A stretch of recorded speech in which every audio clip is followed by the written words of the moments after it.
नमस्ते, सुरु गरौँ। पडकास्टको यो यात्रामा स्वागत छ। म पडकास्टर बन्ने यात्रामा आफूलाई अगाडि बढाउने प्रयासमा छु। त्यसका लागि मैले मेरो पडकास्टको आधारभूत कुराहरूमा प्रष्ट हुन जरुरी छ।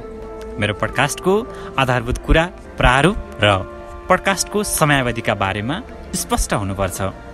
मैले बुझेको छु, आफूलाई एक्सप्रेस गर्न, विभिन्न विषयवस्तुमा छलफल गर्न र श्रोताको नजिक पुग्न पडकास्ट एकदमै उपयोगी र सान्दर्भिक माध्यम हो।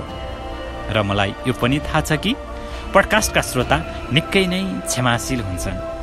पडकास्ट एउटा यस्तो माध्यम हो जसलाई म जहाँ पनि, जहिले पनि र जस्तो सुकै अवस्थामा पनि निर्माण गर्न सक्छु। मैले पडकास्ट रेकर्ड गर्दै गर्दा चरा कराउन पनि सक्छ, बच्चाभित्र छिरेर चिच्याउन पनि सक्छ, स्क्रिप्ट लेख्दै गर्दा मेरो ल्यापटपमा खाना पोखिदिन पनि सक्छ, अनि कहिलेकाहीँ बोल्दै गर्दा मेरो आफ्नो जिब्रो चिप्लिन पनि सक्छ। तर पडकास्टमा यो पनि प्रिय नै हुन्छ, किनकि पडकास्टमा यही र यस्तै हुनपर्छ भन्ने छैन र त्यो परीक्षण पनि हुँदैन। गल्ती गर्दै सिकिन्छ।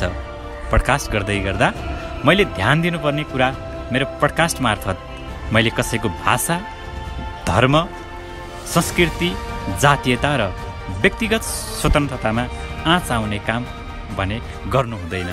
धन्यवाद।